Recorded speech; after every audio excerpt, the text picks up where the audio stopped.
Yes, y'all. Welcome back to Stepper Said. Here again for another rant, man.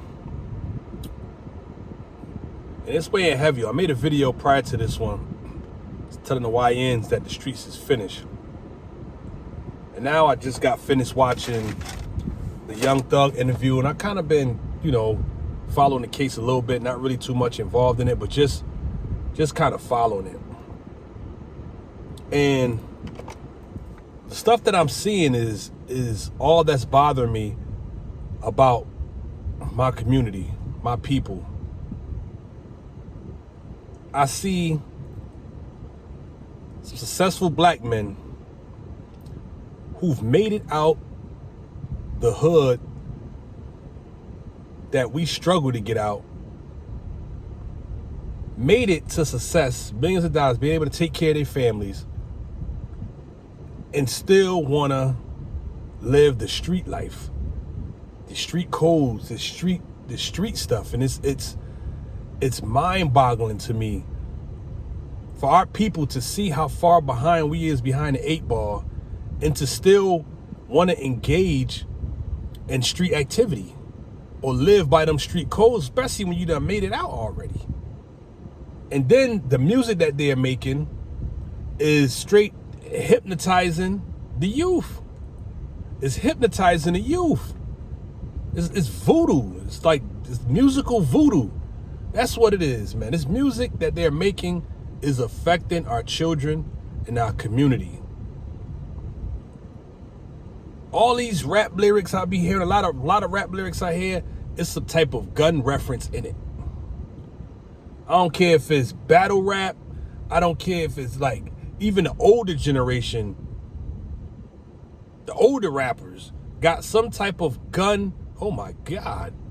Oh, that's a big boy right there, boy. On that little bike. Oh my God, on that bike breathing hard as hell. I'm sorry, I just seen somebody, this big guy ride by on the world's smallest bike, man. He got that bike about to have a stroke. Anyway, where I was. Okay, so yeah.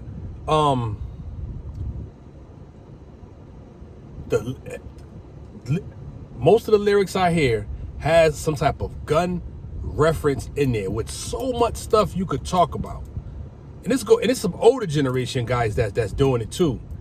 And I know they use the excuse of, well, it's like movies. I mean, you watch a movie and you don't believe the characters and all that and all. But I challenge them this: if you see that we have an epidemic, a pandemic going on in the black community where we are shooting and killing each other, why do you want to keep? It's so many other things you could talk about. So many other things you could talk about. Why you gotta have a gun in your lyrics? Why? You gotta have some type of death going on in the lyrics because it sound hard. They put it together, the bang up, cop back, that. Like I be listening to it like they gotta have a gun reference in their rhymes or what they'll do to somebody.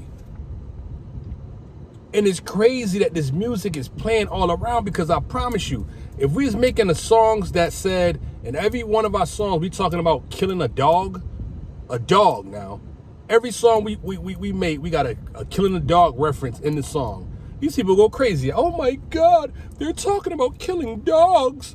Oh, do you hear them? Oh my God, what did a dog ever do? It's on the radio and my kids are hearing it, and my dog even hear it, and my dog starts looking all crazy and scared for their life because there's dog lyrics, dog death coming through my speakers. So much dog death. I promise you they'd go crazy if we was talking about killing dogs. But we're talking about killing other black people. And it's okay. It's okay.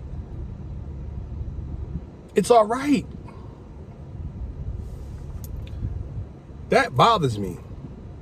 That really bothers me. For you to look at a person that look just like you and you will kill them. You will take them out of existence. And then go in a house and act like you just ain't kill nobody. How do you walk around with that type of that type of heaviness on you? How do you do that? Straight up kill somebody.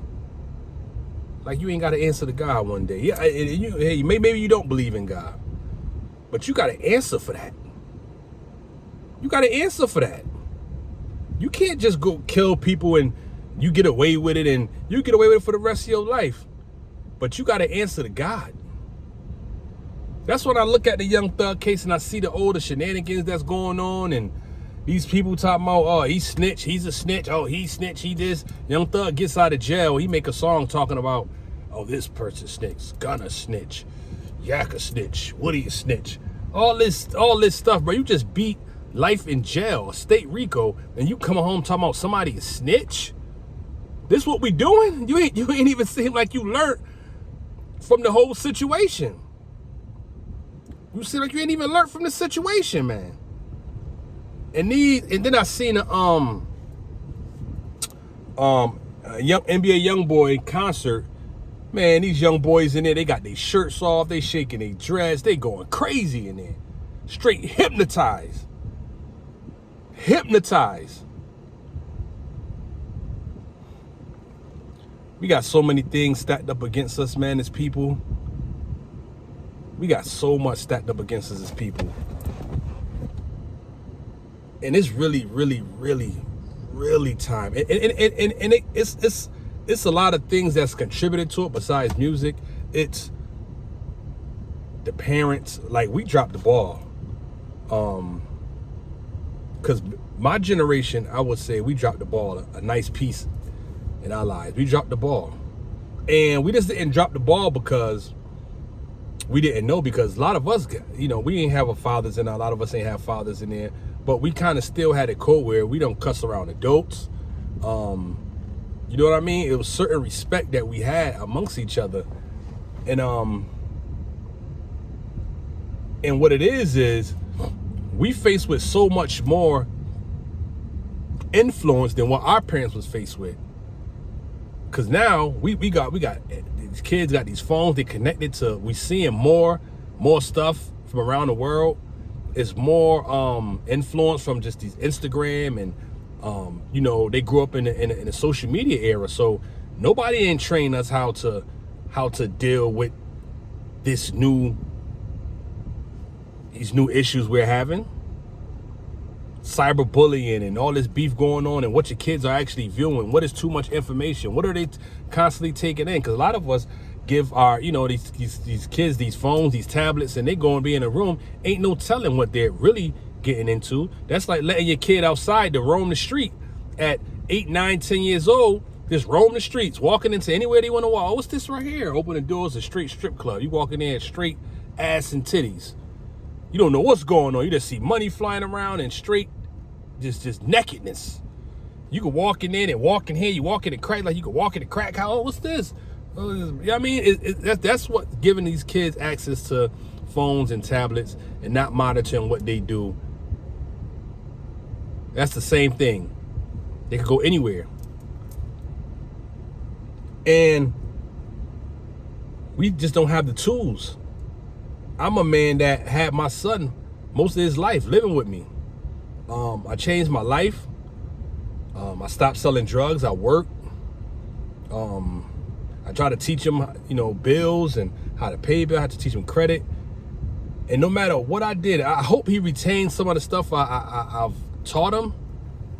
But no matter, it seemed like just for me, just seeing the way he's moving and stuff, it seems like he doesn't care like that. It's like he doesn't even really see the seriousness of what I'm telling him. And when you're young and you got older people telling you stuff and trying to preach to you, you really don't be wanting to hear the shit. You don't. I get it. I was young. You don't even really want to hear it. Especially was out there. It's fun. And if you're not in the streets, what you gonna do? Like, you thinking to yourself, man, I'm out here, I'm getting money. I got respect. And it's a lot of trauma that we deal with as black men coming up in the hood. We don't have fathers. So therefore, we don't have an example of how to be a man. You know what I mean? We don't have that good example of how to carry yourself as a man. You know what I mean? How to, like, the principles to carry as a man. we just winging this. We just trying to think from where we could grab the influence from of how to manage ourselves as men. So, and then we take on a lot of our women traits because we raised by mothers, grandmothers and stuff, and we start taking on their traits. So now we walking around bunch of bitch ass niggas, just handling our emotions is all over the place. And the fathers is nowhere around, man. Like, my father was nowhere around. My father was a married man who messed with my mother. My mother, he was 40 something, in his late 40s. My mother was like 17, 18. He got her pregnant and then told my mother, like, man, oh man, he had to bust a move. He had to get up out of there. He couldn't ruin his family. And my mother was my sister's friend. His daughter, my real father's daughter, friend, going over to our house, and he's a deacon of a church, and he tearing my mother up. My mother passed now, God bless her, 2022, May 12th, 2022. But he in there tearing her ass up, probably bringing her home, and he bringing her to the room. So I'm still dealing with, trying to forgive him for that. But my point is, we don't have that example. We don't have this example of how to move out here. Our mothers, they try their best. They try to, and they raising sometimes a lot more than just one kid. And that shit is hard, man. That shit is hard, man. And then we take all this pain that we don't even understand we have, and we go out in these streets, and now, you want to get respect. You want to just be respected. You want people to look at you like, oh, that's that nigga right there, man. No, that's that nigga right there. You know what I mean? You want that. You want to feel that. So you get it from the streets. And the streets, if you about that life like that, they give you that. Especially if you out here, you shooting and you acting up, beating dudes up and shooting them, you really got that respect. But is that really the respect you want? Is that really what you want? Because where does that lead you? You carry that respect on through life, handling everything in that manner. Where is that going to lead you? Where you going to go with that? What is that going to really get you in life, living your life in that way? Really think about that. Think about what is that really get? Because you see an example of what happens in so many different situations. You see the Young Thug shit. If Young Thug keep going the way he's going, I promise you, he's gonna be back in the situation. He's gonna be back in the situation. He said, yeah, YSL is a gang and all that. Yeah, he did say that. But maybe he really did get tricked by the lawyers. Maybe so. He didn't understand really, because maybe he not really, because they said he didn't have nothing against him and none of the indictments, none of the shit, he had nothing in. So that goes to show you he wasn't with nothing. So maybe he was just a person that was pulled in just because of his association. And Young Thug said he looked at him as a street dude because he portrayed it in his music. So he looked at him like, you know what I mean? He's a street dude, but it don't matter because the streets, how are you going to have a honor amongst thieves or a moral code, like Charlemagne said, a moral code against immoral activities? If you get inside that room with them cops and them detectives and they telling you, man, you're going to get life, or if you give somebody up, you could be out of here. You could leave or not get life and just get a part, like a piece of that. Do you think somebody is not going to tell? Because if they hold it down and don't tell, what do they get when they come out? What kind of reward do the heaven gates crack open for them when they get out? They kept it. Do God peek out the sky and say, yes, my son, you kept it real, and then go back in the damn sky? What you get no type of nothing, but somebody was like, man, home a real nigga, man, home. You don't get shit for that. So what are you doing? What are you doing? Really, what are you doing? Because a lot of times you get in that room, a lot of people is going to tell, bro. You're going to tell. It's very few that going to hold it down. I don't even know nobody, me personally in my life, that was facing life that said, you know what, they didn't do what they in jail for, and they said, fuck it, I know I didn't do it, they offered me life, and I'm about to take this life for somebody else who's not gonna take care of your family, your kids, your mother, nobody. They're not gonna take care of nobody, but you're gonna take that because you was in the streets, and you're gonna take the rap for somebody and do life in jail? So you mean to tell me the person that actually did the crime is not going to come up and say, yo, that was me, I'm not going to let that man go down, he didn't do that. He's not going to do that. So you're going to do that? So you're going to do that. You're going to really take life for somebody for something you ain't do. For real? Come on, man. Come on, man. I was in a situation that was kind of like that. Me and my cousin in the car, my rental car, he's dirty. I told him to drive because this dude like being dirty. Get into a car accident. We get into a chase. He crashed. I ain't had no drugs, mind you. No drugs on me at all. Everybody knew I didn't like driving dirty. They found drugs in the car, which is his drugs, and drugs in his ass. I broke both my femur bones and my jaw. In the accident, I was a passenger. I was telling my cousin, yo, get back on it. Let's go, man. He keep wanting to circle around the hood, playing music, bouncing the car like an idiot. Bouncing the car, showing off, flying down the street, doing all this stupidness, bro.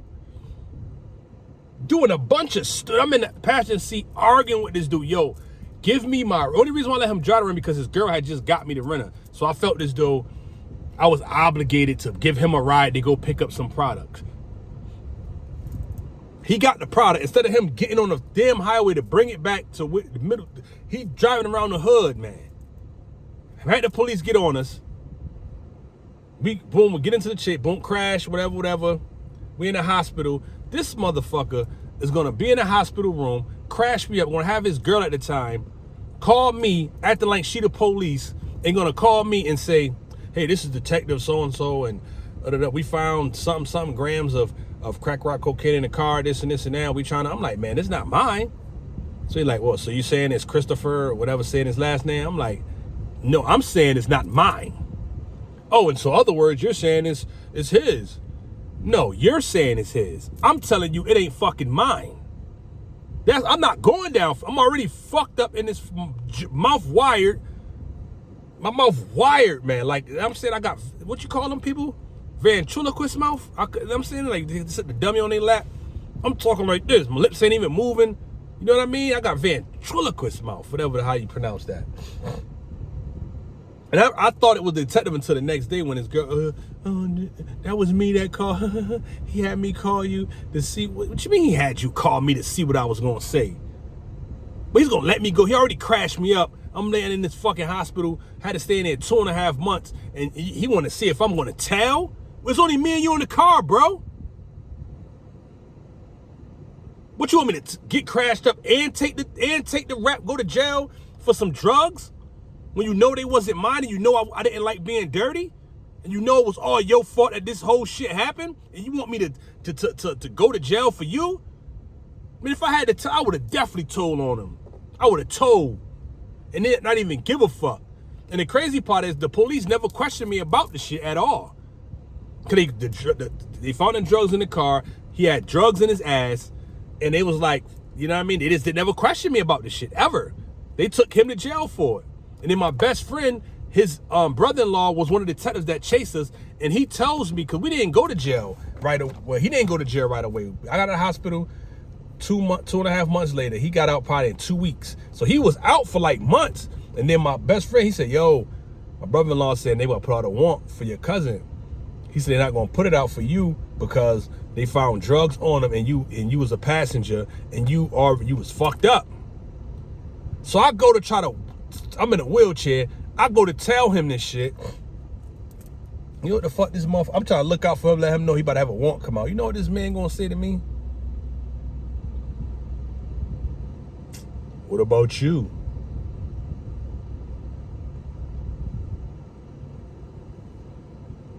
This motherfucker said, "What? I don't like that nigga, man. I don't like that nigga. And my cousin is a real one in the hood, a real one.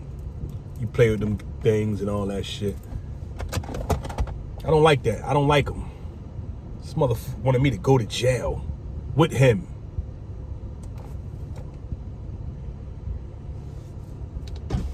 This motherfucker want me to go to jail with him, yo.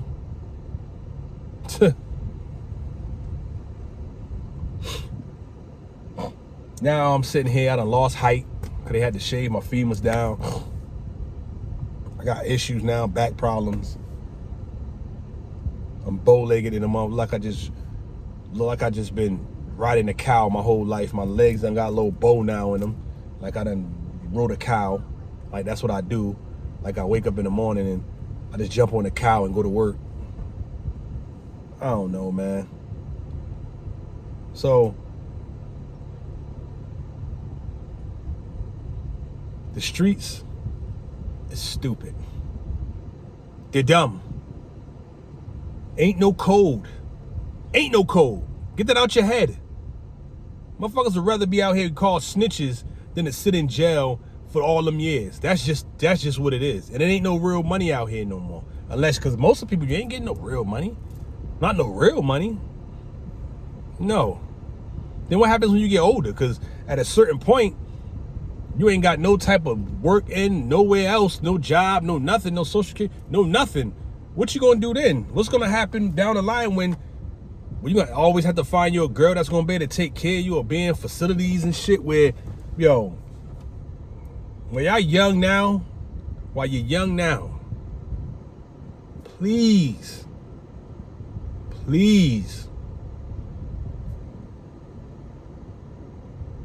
start working on your life. If you're in the streets now, get out. Get out right now. Right now. Just get out. Get out. The shit is a trap. They want to see us kill each other. They ain't got to do it. They'll do it once in a while. Cops will take one of us out, take a few of us out. But it's mostly we doing it to ourselves. Get out. What do you think is gonna, you're hypnotized. You're hypnotized, man. You're under a trance. You're under a trance. Snap out of it. Snap out of it. You got them little hypnotized eyes, them little swirls in your eyes, your shit's is googly. You're hypnotized. You gotta break out of it, man. It's gonna be hard. Don't get me wrong. Don't get me wrong. It's gonna be hard. Because you gotta have discipline, especially when you surrounded by the shit. And it seemed like it's fun. And at times it is fun. When I look back to when I was in them streets and we all outside, we drinking, we smoking, we got these good clothes on. You know, we got our car, we lean against our new car, we go to the car wash, got the rim sparkling, we smelling good. You know what I mean? We got a pocket full of money. You know what I'm saying? You feeling good.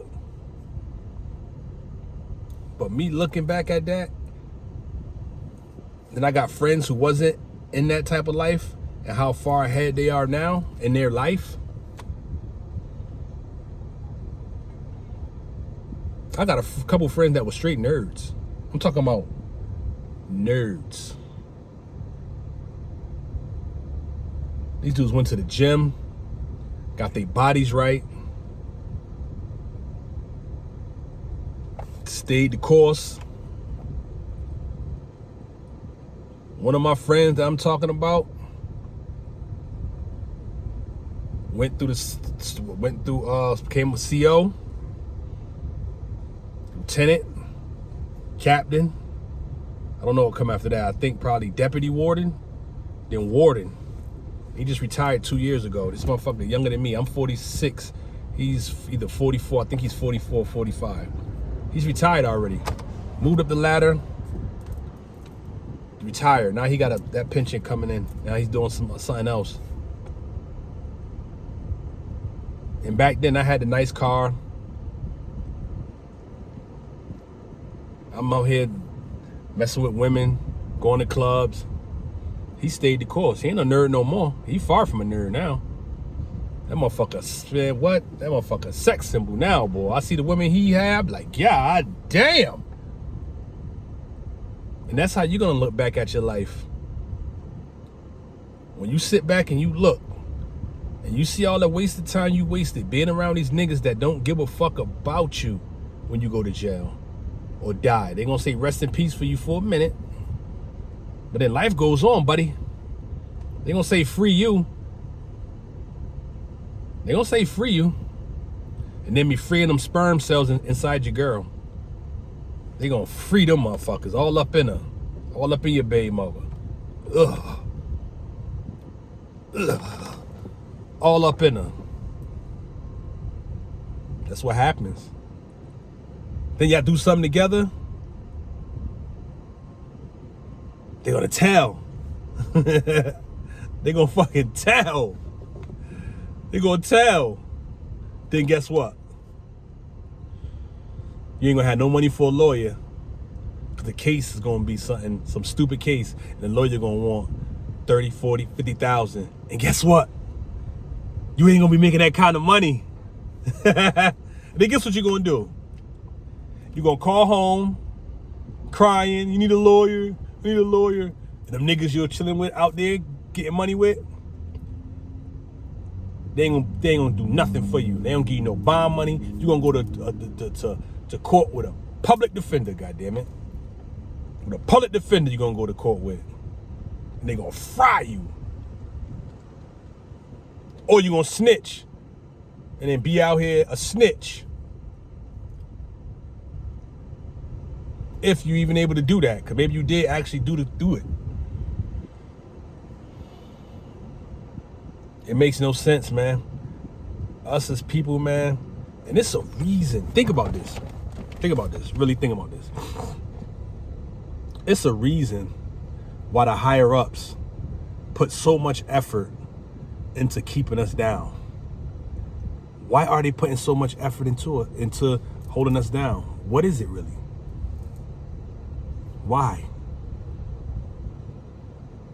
Why? Think about that. It's a reason why they holding us down. What's the reason? Why so much energy goes into that, holding us down?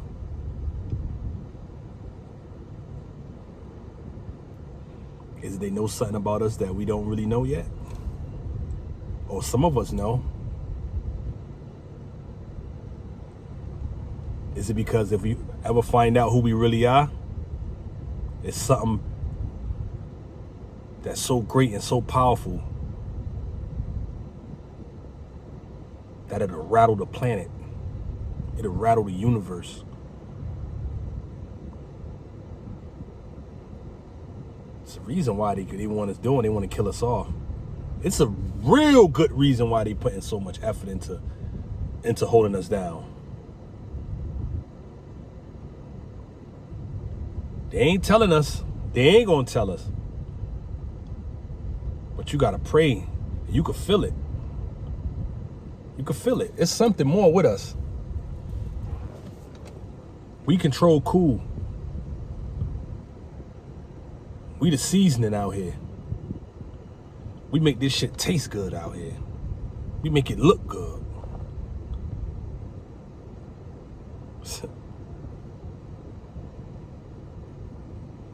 Listen, man, my young man, my young woman.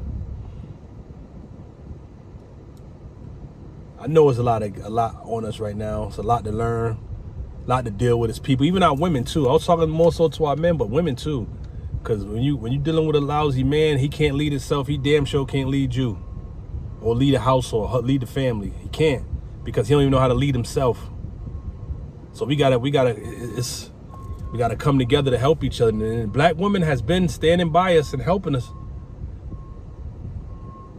Yeah, I've been doing it, and I know it's hard. I know it's hard dealing with a man that don't got his stuff together, or don't know what he's doing, and you see more in him than they see in himself. But it's a team effort. And I believe we could change. We could change. Get out them streets. It's the first step.